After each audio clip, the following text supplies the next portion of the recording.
नमस्कार दोस्तों, आप सभी का जीएस सेंटर में बहुत बहुत स्वागत है। दोस्तों, हम एनसीईआरटी हिस्ट्री को कवर कर रहे हैं, जो कि 6 क्लास की हिस्ट्री है। अभी तक 3 लेक्चर हो चुके हैं। आज हमारा 4th लेक्चर है, चैप्टर 4। इसमें है इन द अर्लीस्ट सिटीज। तो इस लेक्चर में हम जो डिस्कशन करने जा रहे हैं, ये बेसिकली जब आप पढ़ेंगे तो पाएंगे कि इंडस वैली सिविलाइजेशन की जो हम बात करते हैं, उससे रिगार्डिंग है ये आईवीसी। और इसमें बहुत सारे इंपॉर्टेंट फैक्ट्स दिए हुए हैं जो कि आपके एग्जाम्स के लिए बहुत ज़्यादा जरूरी हो जाते हैं। चलिए स्टार्ट करते हैं। स्टार्ट करने से पहले दोस्तों, हमारे चैनल को लाइक शेयर और सब्सक्राइब जरूर करिएगा। चलिए एक नज़र डालते हैं हम इस मैप पर। इस मैप में आप देख रहे हैं एक छोटा सा स्केच है, ठीक है। स्केच मैप है, ये स्केल पर नहीं बना हुआ है। यहाँ पर आप देख रहे होंगे हड़प्पा, राखीगढ़ी, कालीबंगन, मोहनजोदारो, चन्नूदड़ो, धौलावीरा, सुरकोटदा, लोथल, है ना। ये सारे के सारे क्या हैं, इंपॉर्टेंट सिटीज रहे हैं इंडस वैली सिविलाइजेशन के। यहीं पर आप देखिएगा, ये इंडस रिवर है, इसीलिए इसको इंडस वैली सिविलाइजेशन बोला जा रहा था। बाकी हम आगे पढ़ेंगे जब। फिर Ravi river, Chenab river, Jhelum river, ये सारी रिवर्स भी इंपॉर्टेंट है। जैसा कि प्रीवियस लेक्चर्स में हमने डिस्कस किया था कि सेटलमेंट जो है वो वाटर बॉडीज के आसपास पाया गया। तो उसी टाइप से आप देखेंगे कि ये जो सारे सेटलमेंट्स हैं, ये वाटर बॉडीज यानी कि रिवर्स के आसपास हैं। चलिए स्टार्ट करते हैं एक हड़प्पा की स्टोरी से। मोहनजोदड़ो, हड़प्पा।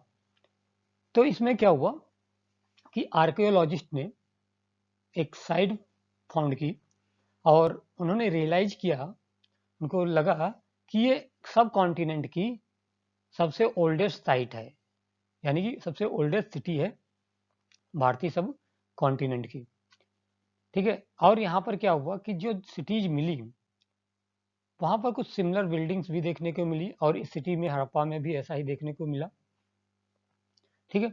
अब हड़प्पा का जो डेवलपमेंट है, ये लगभग बोला जा रहा है 4700 साल पहले, यानी 4700 ईयर्स अगो हुआ था।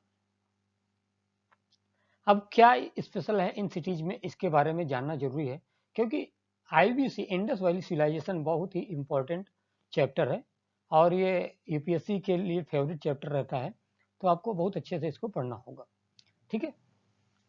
यहाँ पर आप पहले एक टर्म देख लीजिए, सिटाडेल। सिटाडेल मतलब होता है कि दुर्ग, ठीक है। तो दुर्ग में क्या होता है बेसिकली कि ये कोई एक प्लेस होगा जो काफ़ी अच्छे से बड़ा सा बनाया गया होगा और आसपास का लोअर एरिया होगा, वहाँ पर सेटलमेंट होगा और ये बड़ा एक सेटलमेंट होगा दुर्ग टाइप में, ठीक है। तो ये क्या होता है, इसको सिटल बोलते हैं। इसके आसपास का जो पार्ट होता है वो लोअर पार्ट होता है और ये अपर पार्ट होता है।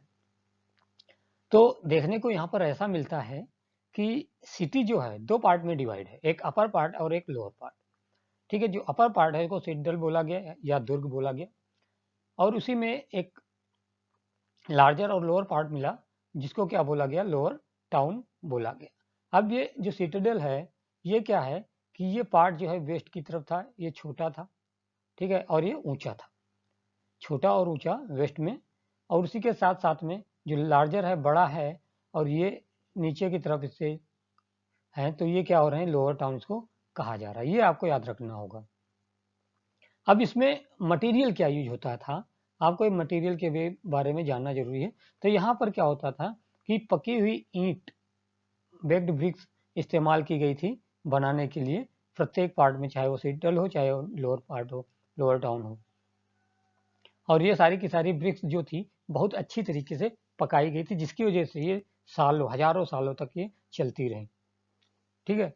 अब ये जो था डिजाइन इनका कैसा हुआ था, जैसे ये एक ब्रिक है, ठीक है, दूसरी ब्रिक हो गई, तो ये इस तरीके से डिजाइन की गई थी कि ये इंटरलॉकिंग सिस्टम फॉर्म कर रही हो, जिससे ये बहुत ज़्यादा मजबूती के साथ में क्या हो रही थी, एक दूसरे से मिलकर एक मजबूत दीवार का निर्माण करती थी। अब ये जो सिटीज पाई गई, जैसा कि अभी आपने मैप में देखा, ये बेसिकली पंजाब और सिंध जो आज के टाइम में प्रांत हैं पाकिस्तान में, वहाँ भारत में गुजरात, राजस्थान, हरियाणा, पंजाब में पाई गई। ठीक है, ये आपको याद रखना है। यहीं से जो आर्कियोलॉजिस्ट हैं इनको कुछ ऑब्जेक्ट्स या टूल्स भी मिले, जिसमें कि रेड पॉटरी मिली, ठीक है, जो लाल मिट्टी का बर्तन मिला या वो, और इसमें क्या हुआ था, ब्लैक स्टोन वेट्स मिले, कुछ सील्स मिली और स्पेशल बीड्स मिली, कॉपर के टूल्स मिले। ठीक है, ये सारे के सारे यहाँ पर प्राप्त हुए थे और स्टोन ब्लेड्स भी प्राप्त हुए थे। आगे हम बात करेंगे कौन कौन से प्लेस से कौन सा ऑब्जेक्ट प्राप्त हुआ था। इसी के साथ हमने अभी हड़प्पा के बारे में बात की। नाउ अब हम बात करते हैं मोहनजोदड़ो की। अगर आप लोगों ने मूवी नहीं देखी हो मोहनजोदड़ो, तो देखेंगे तो वहां पर आपको एक ब्रीफ आइडिया मिलेगा कि कैसे मोहनजोदड़ो के लोग उस टाइम में कितना डेवलप थे, किस तरीके से ट्रेड करते थे, ये सब चीजें आपको वहां पर देखने को मिलेंगी। ठीक है, एक स्पेशल फीचर था मोहनजोदड़ो में, और वहां पे स्पेशल फीचर में आर्कियोलॉजिस्ट को मिला कि एक ग्रेट बाथ जैसा कुछ कंस्ट्रक्शन वहां पर उनको मिला। ठीक है, एक बहुत बड़ा प्लेस रहा होगा जो ब्रिक्स से बना हुआ था, और तो इस तरीके से वहां पर देखने को मिलता है। ये आप यहाँ पर एक इमेज देख सकते हैं, ये है काफी बड़ा यहाँ पर बना हुआ है, और इसमें नीचे जाने के लिए स्टेप भी बने हुए हैं। ठीक है, तो ये इसके आसपास में आपको कमरे भी मिलेंगे देखने को। अब ये यहाँ पर वाटर जो था वो ऐसा माना जाता है प्रॉब्ली कि किसी कुएं से लाया जा रहा होगा, या और ये क्या करता था कि जब वो इस्तेमाल हो जाता था उसको बाहर निकालने की, जल निकासी की भी इसमें व्यवस्था हुआ करती थी। ठीक है, अब ऐसा माना जाता है कि किसी स्पेशल ओकेजन पर, किसी विशेष स्थिति में यहाँ पर लोग मिलकर स्नान किया करते थे। तो आपको याद रखना है कि मोहनजोदड़ो में ग्रेट बाथ मिला।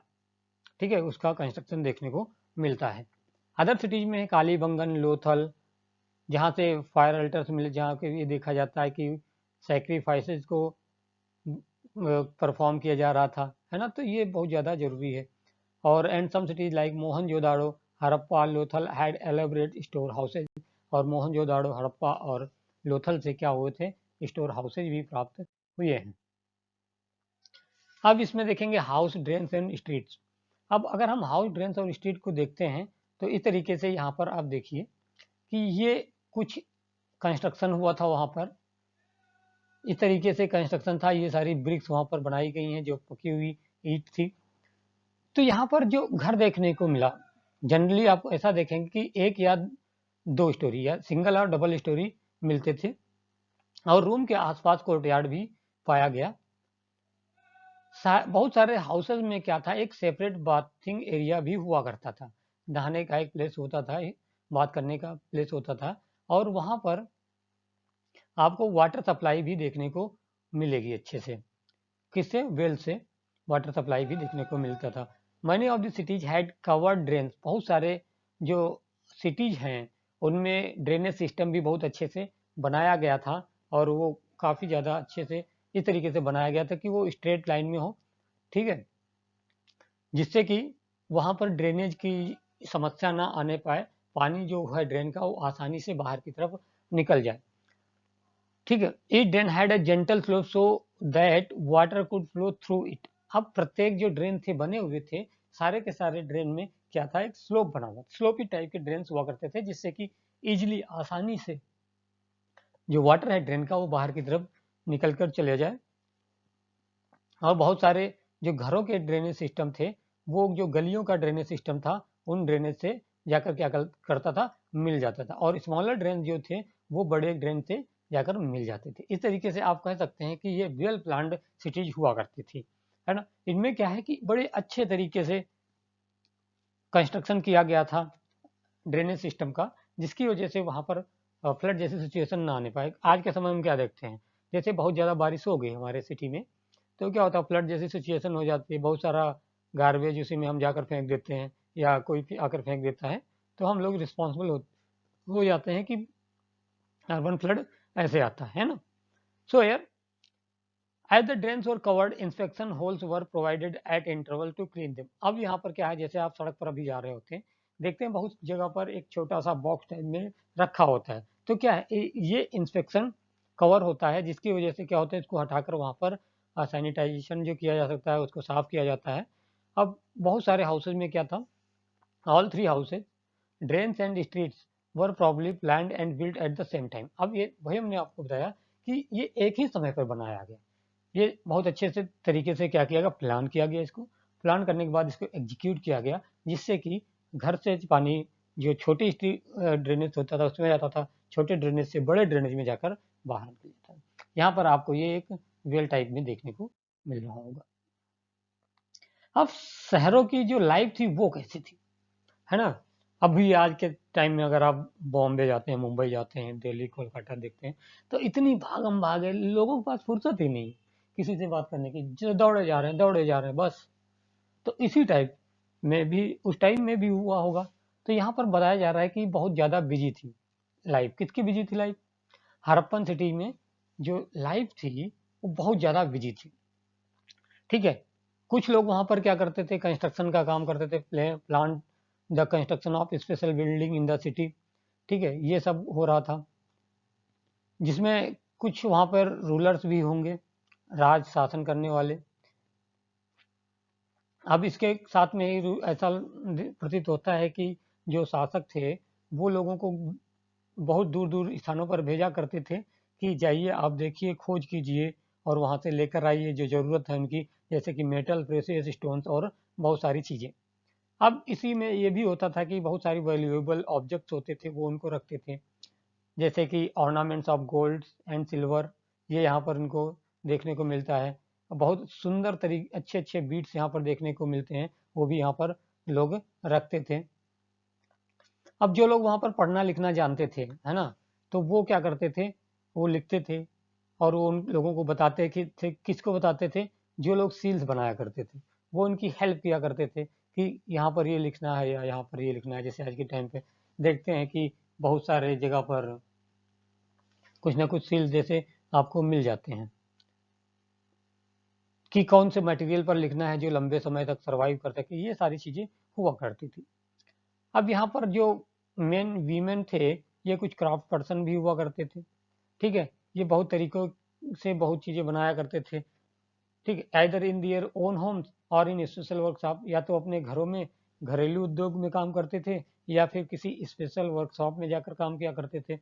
लोग एक प्लेस से दूसरे प्लेस पर जाते थे, किस लिए जाते थे, बहुत दूरी दूरी तक जाते थे, with raw materials and perhaps storage. अब ये वहाँ गए, कहीं दूसरी जगह पर गए, वहाँ गए, वहाँ से उन्होंने रॉ मटेरियल को कलेक्ट किया और वापस आया, और उसी के साथ साथ में कुछ स्टोरेज भी लेकर आया, जिससे लोगों को बताया, तो एंटरटेनमेंट हो गया। अब ऐसा तो है नहीं भैया, तब सिनेमा था जाके देख ली सिनेमा में, है। तो ये सिनेमा नहीं था ना, तो लोगों के पास स्टोरेज थी, स्टोरी लोगों को सुनाते थे कि किस तरीके से वहाँ पर ये हो रहा है।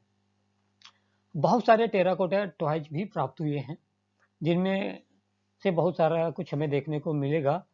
जैसे कि ये सील्स है, यहाँ पर आप देखिए ये सील है, ये टेराकोटा टॉयज हैं बच्चों के खेलने के लिए। तो ये हड़प्पन सील है। ठीक है, आप इसमें देखेंगे कि ऊपर में कुछ लिखा हुआ है साइन, और नीचे में एक सिंबल बना हुआ है, साइन बना हुआ है। ठीक है, लेकिन इसको जो स्कॉलर्स हैं उन्होंने रीड करने की कोशिश की है, लेकिन एग्जैक्टली बता नहीं पाए हैं कि क्या है। चलिए, अब new crafts in the city, बहुत सारे क्राफ्ट बनाए जाने लगे सिटीज में। हड़प्पन सिटी में बहुत सारा क्राफ्ट देखने को मिलता है, ऑब्जेक्ट देखने को मिलते हैं, वस्तुएं। ठीक है, जिनको आर्कियोलॉजिस्ट ने फाइंड आउट किया है, बाहर देखा है, बताया है कि वो बहुत सारे स्टोन से बने हुए थे, कुछ सेल से बने हुए थे और कुछ मेटल से बने हुए थे। ये आपको यहाँ पर याद रखना है कि स्टोन, सेल, मेटल, यही इस्तेमाल किया जा रहा था कि ऑब्जेक्ट को बनाने के लिए। और इस मेटल में क्या था, आपको याद रखना होगा, सबसे इंपॉर्टेंट है कि कॉपर वहां पर पाया जाता था, यानी कि इनको कॉपर की जानकारी थी, है ना। Bronze, gold and silver. अब आपसे अगर पूछ दिया जाए क्या इनको आयरन की जानकारी थी, है ना, एक स्टेटमेंट दे दिया गया, है ना, सेलेक्ट द करेक्ट स्टेटमेंट, उसमें आपका आयरन भी आ गया, तो क्या हो जाएगा, वो इनकरेक्ट हो जाएगा, क्योंकि वहां पर आयरन जैसा कोई भी डिस्कशन नहीं मिल रहा है। Copper and bronze were used to make tools, weapons, ornaments and vessels. अब ये कॉपर और जो ब्रॉन्ज है इसका इस्तेमाल किस लिए किया जा रहा था? तांबा और कांसा, इससे बहुत तरीके के टूल्स बनाए जा रहे थे, हथियार बनाए जा रहे थे और पहनने के लिए ऑर्नामेंट्स बनाए जा रहे थे।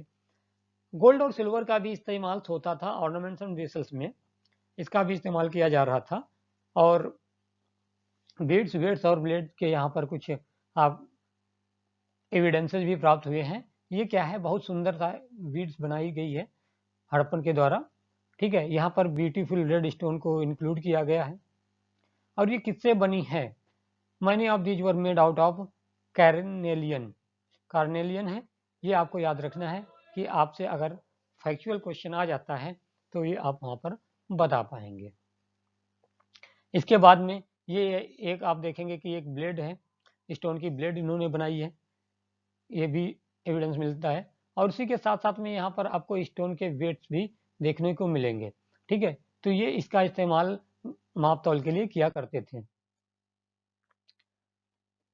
अब यहाँ पर एक और बात आपको याद रखना है कि हड़प्पन सिटीज में जो सील्स मिली थी वो किस चीज की बनी हुई थी? तो ये सील्स जो थी वो स्टोन की बनी हुई थी, पत्थरों की बनी हुई थी। The Harappans also made seals out of stone. ये स्टोन की भी सील्स बनाया करते थे जिनका शेप जनरली रेक्टेंगुलर होता था, उसमें एनिमल की कोई पिक्चर मिलेगी आपको, बनाते थे उस पर। और उसी के साथ साथ में ब्यूटीफुल ब्लैक डिजाइन देखने को मिलेगी किस पे? बर्तनों पे। जो हड़प्पन जो बर्तन बनाते थे उसमें ब्यूटीफुल ब्लैक डिजाइन भी देखने को आपको मिल जाएंगे। Now it is important for you can note down it. Cotton एक तरीके से ग्रो किया जाने लगा था। सबसे पहले इसका एविडेंस क्या मिल रहा है? मेहरगढ़ से। इन द लास्ट लेक्चर हमने मेहरगढ़ के बारे में डिस्कस किया था, तो यहाँ पर भी आप इसको याद रखेंगे। Probably grown at Mehrgarh from about 7,000 years ago। लगभग 7,000 साल पहले मेहरगढ़ में कॉटन का प्रोडक्शन स्टार्ट हो गया था, ग्रो करना स्टार्ट हो गया था। ठीक है, जहां पर क्या होता है कि क्लॉथ्स बनाए जाने लगे थे इससे, है ना। Actual piece of cloth were found attached to the lid of a silver with some copper objects of Mohenjodaro. यहाँ पर कॉटन इसके मिलेंगे कहाँ से? मेहरगढ़ के में जो स्टार्ट हुआ था, मोहनजोदारो में भी कॉटन के कुछ एविडेंसेस प्राप्त होते हैं। ठीक है, एक स्पिंडल होड भी मिला था made of terracotta and fans. ये इसका इस्तेमाल थ्रेड को स्पिन करने के लिए किया जाता था जिससे कि थ्रेड बनाया जाता है। बहुत सारे लोग थे, बहुत प्रकार के काम में स्पेशलिस्ट थे और ये ट्रेन भी किए जाते थे, बहुत अच्छी तरीके से ट्रेन होते थे और अपना काम अच्छी तरीके से करते थे। जैसे कि वहाँ पर एक काम हुआ करता था स्टोन को काटना, बीड्स को पॉलिश करना और सील्स पर जो कार्विंग आपको देखने की मिलेगी इसकी एनिमल्स की या वहाँ पर कुछ लिखा हुआ आपको दिखाई देता है, वो सारा काम यहाँ पर लोग किया करते थे जो स्पेशलिस्ट लोग थे। यहाँ पर आप एक देख रहे हैं, यहाँ पर एम्ब्रॉयडर्ड क्लॉथ है। ये बेसिकली यहाँ पर देखेंगे कि ये कहाँ से प्राप्त हुई थी, तो आपको याद रखना होगा कि ये मोहनजोदारो से प्राप्त होती है। और यहाँ पर एम्ब्रॉयडर्ड गारमेंट जो है एम्ब्रॉयडरी वाला, ये पहना हुआ है ये व्यक्ति, ये इस तरीके से एक शोल्डर से जाके निचले शोल्डर तक जाता है। ये यहाँ पर इसका इतना हिस्सा ही आप देख रहे हैं। इसकी जो सेव है ये काफ़ी ज़्यादा वियर्ड देखने को मिल रही है। तो ये आपको याद रखना है कि ये पर्सन या इस टाइप का जो एविडेंस है वो कहाँ से प्राप्त हुआ है? ये मोहनजोदारो से प्राप्त होता है। अब बात करते हैं कि लोग ट्रेवल कर रहे थे in search of raw material, कि उनको कुछ कच्चा माल मिल जाए जिससे कि उसको कुछ नया प्रोड्यूस कर सके और बना सके। उसी में क्या होता था, फार्मिंग से भी कुछ मिलता था, कुछ हर्डर से भी मिलता था। So raw materials are substances that are either found naturally और प्रोड्यूस बाय फार्मर्स और हर्डर्स। यानी कि रॉ मटेरियल आप किसको कहेंगे? ठीक है, कच्चा माल किसको कहेंगे? या तो वो आपको प्रकृति में मिलेगा या उसको किसानों के द्वारा या हर्डर्स के द्वारा प्रोड्यूस किया जा रहा था। जैसे कि अब वुड है, ये आपको नेचुरली मिल जाएगा, ओर्स ऑफ मेटल्स ये आपको नेचुरली मिल जाएंगे। अब फार्मर्स क्या कर रहे हैं? ग्रेन यहाँ पर प्रोड्यूस करेंगे। हर्डर्स क्या करेंगे? जो कैटल्स होंगे उनका जो मिल्क होगा वो प्रोडक्शन इसको दिखाएंगे। तो ये क्या है, रॉ मटेरियल मिल्क से बहुत सारी चीज़ें बनती हैं, बटर चीज़ है ना। तो ये यहाँ पर in search of raw material आपको देखने को मिलता है, जिससे वो क्या करते थे, फिनिश गुड को तैयार करते। रॉ मटेरियल की सर्च में गए और उससे फिनिश गुड को तैयार कर दिया। फॉर एग्जाम्पल के लिए अगर और हम देखें कि जो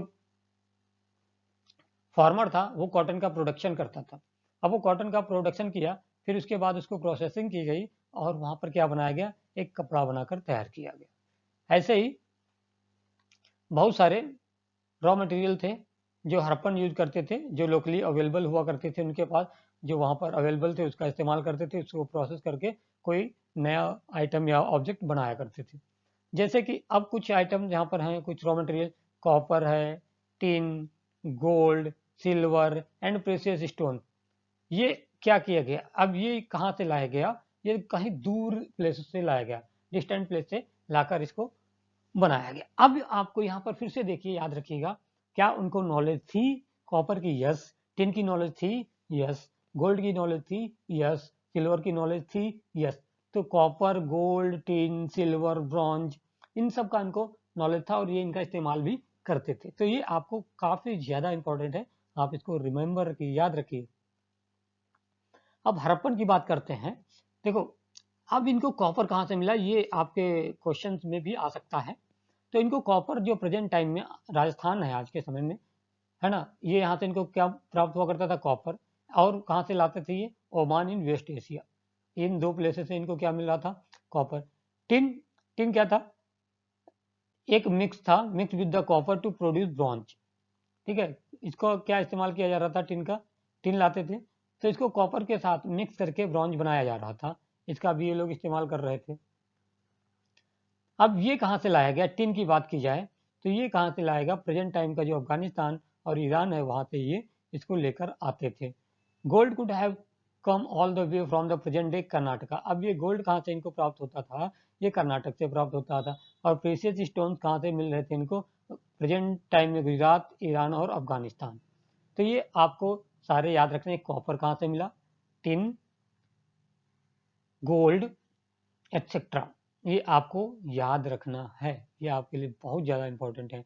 ये कि यहाँ पर टॉय मिला, टॉय है, ये देखो कार टाइप का टॉय है, इसका इस्तेमाल किस लिए किया जा रहा होगा, कार टॉय को जो यहाँ पर देख रहे हैं, इसका इस्तेमाल एक प्लेस से दूसरे प्लेस में जाने के लिए, रॉ मटेरियल को लेकर आने के लिए किया जा रहा होगा। अब food for the people in the cities, अब आज के समय में तो है नहीं, भैया गए रेस्टोरेंट में, चलो भैया पिज्जा ऑर्डर करो, हो सकता है कुछ रहा हो ऐसा। अभी तो हम क्या कर रहे हैं, तो उस टाइम के फूड में क्या क्या था, क्या वहाँ पर डाइवर्सिटी हुआ करती थी, किस टाइप की डाइवर्सिटी थी। तो यहाँ पर देखा जाए कि जो लोग शहर के अंदर रह रहे थे या शहर के बाहर रह रहे थे, पूरे कंट्री साइड में रह रहे थे जहाँ पे, वहाँ पर क्या किया जा रहा था, क्रॉप को ग्रो किया जा रहा था और जो पशुपालन किया जा रहा था। अब ये जो शहर के लोग हैं, यहाँ तो शहर में तो ऐसा होगा नहीं, जैसे आप करंट टाइम में दिल्ली में रह रहे हैं, तो दिल्ली के अंदर कल्टीवेशन होता है क्या, नहीं ना, आसपास के एरिया से आता है, हरियाणा पंजाब से भी आता है। तो थ्रू आउट द कंट्री आपको मिलेगा कि वहाँ से आया सप्लाई होकर और आप उसको इस्तेमाल कर रहे हैं। तो इसी टाइप से जो फार्मर्स और हर्डर थे, या ये क्या करते थे, जो शहर में लोग रहते थे उनको, जैसे क्राफ्ट पर्सन, उनको सप्लाई किया करते थे फूड, ठीक है, और रूलर्स को उनको सप्लाई किया करते थे। अब यहाँ पर क्या क्या प्राप्त हुआ ये इंपॉर्टेंट है। हड़प्पन को साइड से जो रिमेन्स मिले हैं, किसके रिमेन्स मिले हैं, वीट के मिले हैं, बार्ले के मिले हैं, पल्सेज के मिले हैं, peach, rice, sesame, linseed and mustard. यानी कि तब उस समय पर जो प्रोड्यूस किया जा रहा था उसमें गेहूं, जौ, ठीक है, दाल, पी, चावल, तिल, लिनसेड और मस्टर्ड, ये सारा का सारा प्रोडक्शन जो रिमेन्स हैं ये वहाँ पर होता था। अब यहाँ पर एक और टूल मिला जो प्लाउ था, यानी कि इससे हल है, जिससे हम अर्थ को क्या करते हैं, चलाने के बाद उसमें डालते हैं, सीड डालते हैं, जो प्लांटेशन होता है सीड, सीड से। तो इसके लिए क्या करते थे, अर्थ को डिग करने के लिए बेसिकली प्लाव का यूज किया जाता था, हल का यूज किया जाता था, for turning the soil and planting seeds. While real plow which were probably made of wood, यहाँ पर रियल प्लाव जो होगा वो ऐसा माना जाता है कि लकड़ी का बना हुआ होगा, वो सरवाइव नहीं किया है, लेकिन उसके तरीके का एक टॉय मॉडल प्राप्त हुआ है। ठीक है, अब यहाँ पर क्या हुआ, बात सबसे ज़्यादा जरूरी ये है कि यहाँ पर बहुत ज़्यादा रेनफॉल नहीं होती थी, प्राप्त नहीं होती थी, जिसकी वजह से यहाँ पर इरिगेशन या सिंचाई की सुविधा उपलब्ध की थी, या सिंचाई का इस्तेमाल किया जाता था प्रोडक्शन के लिए, या यू कैन से दैट कि ग्रो करने के लिए।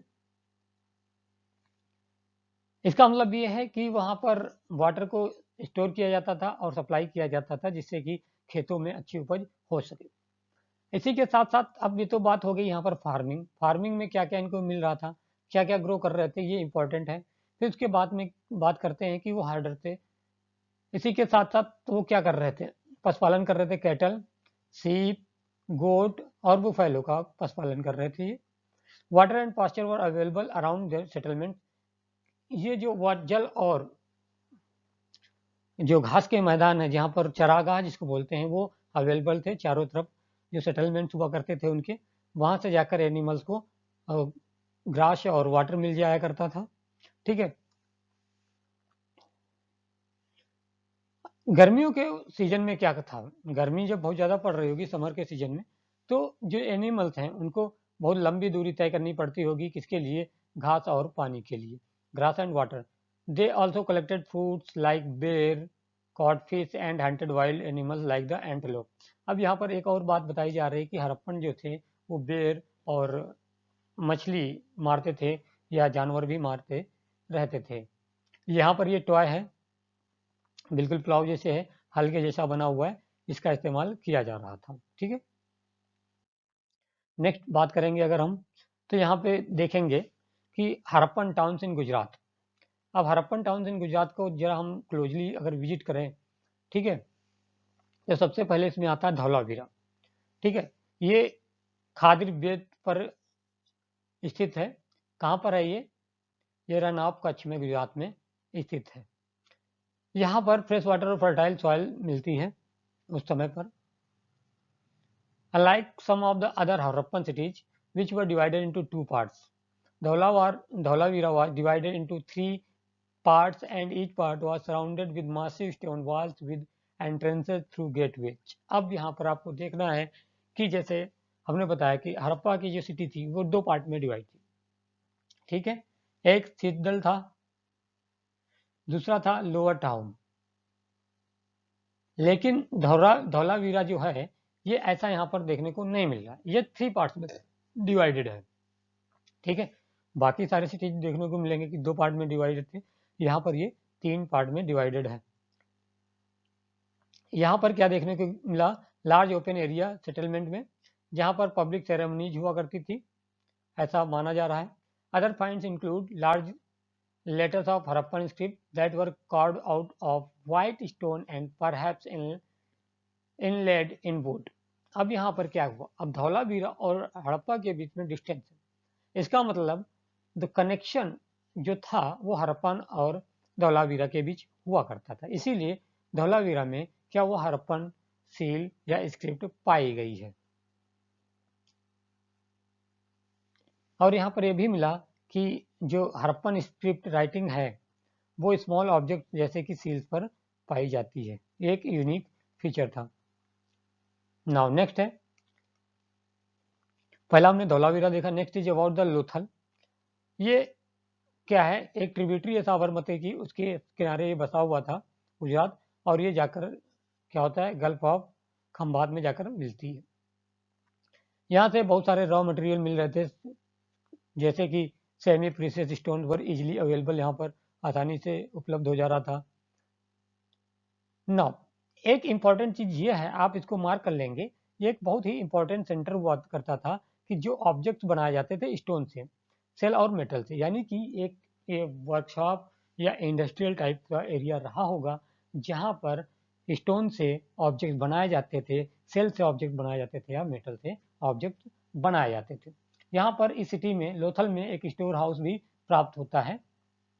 यहाँ पर बहुत सारी सील्स और सीलिंग्स भी प्राप्त होती हैं, sealing the impression of seals on clay.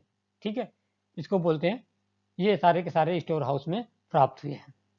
ठीक है, एक बिल्डिंग भी प्राप्त हुई है, प्रोबेबली एक वर्कशॉप रही होगी जहां पर बीड्स बनाए जाते रहे होंगे। एक यहाँ पर बिल्डिंग भी प्राप्त हुई जहाँ पर क्या है, बीड्स बनाने की वर्कशॉप रही होगी, जहाँ से क्या हुआ, बहुत सारे स्टोन के पीस मिले, हाफ मेड बीड्स मिले, टूल्स मिले जिससे कि बीड मेकिंग की जा रही थी, और बहुत सारे फिनिश्ड बीड्स भी प्राप्त हुए थे। यहाँ पर देखिए, ये एक प्लेस है जो कि डॉकयार्ड है लोथल में। ठीक है, ऐसा ही माना जाता है दिस ह्यूज टैंक में have been a dockyard where boats and ship came in from the seas and through the river channel. तो ये ऐसा माना जाता है कि ये पोर्ट टाइप में रहा होगा, जो शिप्स या किसी चैनल, रिवर चैनल के थ्रू आकर यहाँ पर सामान जो है अगर बाहर से आ रहा होगा तो उसको उतारा जा रहा होगा और यहीं से लोड करके या अनलोडिंग हो रही होगी। यानी कि ये basically you can say that it was a trade centre, trade centre रहा होगा, या यहाँ पर डॉकयार्ड ये रहा होगा, ऐसा माना जा रहा है। ना सबसे जरूरी बात ये आती है कि इतनी बड़ी सिविलाइजेशन थी, अचानक से वो गायब कहाँ हो गई, ये एक अभी तक रहस्य बना हुआ है कि किस तरीके से इतनी बड़ी वेल डेवलप्ड, सब कुछ अच्छा था, well planned city, well constructed road, well designed drainage system, store house, seals, everything. So what happened, कि ऐसा क्या हुआ होगा कि ये हड़प्पन सिविलाइजेशन जो है, दो इंडस वैली सिविलाइजेशन, वो अचानक से गायब हो गई। अचानक तो नहीं गायब होगी, ग्रेजुअल कुछ ना कुछ हुआ होगा। तो ऐसा देखा जाता है कि around 3900 years ago beginning of a major change, वहां पर मेजर चेंज का शुरुआत हो जाता है। ठीक है, लोग शहरों में रहना बंद करने लगते हैं धीरे धीरे, और जो वहाँ पर राइटिंग्स हैं, सील्स हैं, जो वेट्स हैं, वो ज़्यादा इस्तेमाल में नहीं हो रहे होते हैं। Raw materials brought from long distances become rare, और वहाँ पर रॉ मटेरियल नहीं पाया जा रहा था, जो बहुत दूर से ट्रेड करके लाया जा रहा था। हम मोहनजोदाड़ो में पाते हैं कि मोहनजोदाड़ो में पाया गया कि एक गार्बेज का पाइलअप मिला, कहाँ पर, ऑन द स्ट्रीट, गलियों में ड्रेनेज सिस्टम जो कि ब्रोक, टूट गया था, और new less impressive houses were build even over the streets. क्या देखने को मिला आपको मोहनजोदाड़ो में? गार्बेज, कूड़ा कचरा जो है पाइलअप हो गया स्ट्रीट्स में, ड्रेनेज सिस्टम जो था वो पूरा का पूरा टूट गया, नए घर मिले जो कि इम्प्रेसिव नहीं थे, जो वहाँ पर स्ट्रीट के ऊपर बना दिए गए थे। सो क्या हुआ होगा, why did all this happen, ऐसा क्यों हुआ था, ये जानना जरूरी है। अब हम ये श्योर नहीं है इसके बारे में, ऐसा स्कॉलर सजेस्ट करते हैं कि वहाँ पर जो नदियाँ हैं वो सूख गई होंगी, सूख गई, dried up. Other suggest that there was deforestation, बहुत सारे लोग बोलते हैं कि वहाँ पर डिफॉरेस्टेशन हुआ था, वन विहीनता हो गई थी, जंगल कट गए थे। तो ये जंगलों का इस्तेमाल, यानी लकड़ी का इस्तेमाल किसके लिए कर रहे थे वो लोग, एज अ फ्यूल इस्तेमाल कर रहे थे। अब क्योंकि वहाँ पर फ्यूल ही नहीं है ना, जैसे लकड़ी है, लकड़ी का इस्तेमाल फ्यूल के लिए कर रहे हैं, तो जब वो फ्यूल ही नहीं है तो वो क्या करेंगे, क्योंकि उस फ्यूल का इस्तेमाल वो लोग ईंट पकाने के लिए कर रहे थे, bricks, baking bricks, smelting copper ores. अब कॉपर ओर्स को स्मेल्ट करने के लिए उसको क्या चाहिए, हीट चाहिए, उष्मा चाहिए। अब वो हीट या उष्मा उसको नहीं मिलेगी, ताप नहीं मिलेगा, तो उसको कैसे स्मेल्ट करेंगे। ठीक है, दूसरी बात ये भी बोली जा रही, besides grazing by large herds of cattle, sheep and goat may be destroyed the green cover. ये भी बोल रहे हैं कि ज़्यादा नंबर होंगे केटल्स के, जो क्या कर रहे होते, लगातार उसको एज अ फूड इस्तेमाल कर रहे होंगे, जिसकी वजह से जो वहाँ पर था ग्रीन कवर जो था वो खत्म हो गया, जिसमें थी कैटल, शीप और गोट। अब ये भी बताया जा रहा है कि कुछ एरिया थे वहाँ पर क्या आया था, बाढ़ आई थी, फ्लड आया। ठीक है, अब ये सारे के सारे रीजन क्या है, जैसे रिवर ड्राइड अप, यानी कि वहाँ पर ड्राउट हो गया होगा, नेचुरल रिसोर्सेज फ्यूल खत्म हो गए होंगे, डिफॉरेस्टेशन हो गया होगा, फ्लड आ गया होगा, और ये सारी की सारी घटनाएं घटी होंगी, है ना। तो ये सारा लेकिन अच्छी तरीके से इसको डिस्क्राइब नहीं कर रहा है। फ्लडिंग और river drying of would have had an effect in only some area. अब फ्लडिंग या रिवर ड्राई का जो इम्पैक्ट है वो एक छोटे एरिया पर हो सकता है, पूरे एक लार्जर एरिया पर जो पाकिस्तान से लेकर भारत में गुजरात तक फैला हुआ है, इतना इम्पैक्ट उसका देखने को नहीं मिल सकता। अब ये भी देखने को मिल रहा है कि ऐसा भी हो सकता है कि जो रूलर थे, जो शासक थे, उन्होंने क्या कर दिया था, उनका कंट्रोल उनकी जो प्रजा थी उस पर से हट गया होगा। So in any case the effects of the change are quite clear. Sites in Sindh and West Punjab, which is in the present time Pakistan, were abandoned, while many people moved into newer, smaller settlements to the east and the south. तो ऐसा बोला जा रहा है कि किसी राजा का जो वहाँ पर शासक होगा उसका कंट्रोल उस पर से खत्म हो गया होगा, और वो फिर लोग वहाँ से एक प्लेस से दूसरे प्लेस पर नए स्थान की तलाश में निकल गए होंगे, और वहाँ पर उन्होंने अपना अधिवास बनाना शुरू कर दिया होगा। बेसिकली ये अधिवास या सेटलमेंट वो ईस्ट, पूर्व या साउथ, दक्षिण की तरफ बनाना शुरू कर चुके होंगे। दोस्तों, इसके बाद में आपके पास एक क्वेश्चन आता है जो कि हम हर एक के बाद हर एक लेसन में आपको प्रोवाइड करा रहे हैं। ये इसी एनसीईआरटी का ही क्वेश्चन है। अभी हमने आपको बताया था कौन सा मेटल कहाँ से प्राप्त हुआ, और ये यहाँ पर आपके सामने मेटल्स हैं और ये प्लेस हैं, तो इसको आप लोग अटेम्प्ट करने की कोशिश कीजिएगा। आप हमारे चैनल जीएस सेंटर को लाइक शेयर सब्सक्राइब जरूर करें। दोस्तों, एक और बात बोलूँगा कि ज़्यादा से ज़्यादा अपने दोस्तों के साथ शेयर करें, क्योंकि अभी तो हमने स्टार्ट किया हुआ है। आगे आने वाले टाइम में अगर आप लोगों का सपोर्ट हमें मिलता रहेगा तो हम जल्दी से जल्दी एक अच्छा सा बैच स्टार्ट करने वाले हैं। तो उसका अनाउंसमेंट कर दिया जाएगा, लेकिन तभी होगा जब आप लोग हमें इतना ज़्यादा सपोर्ट और प्यार देते रहेंगे। Thank you so much, take care, शुक्रिया।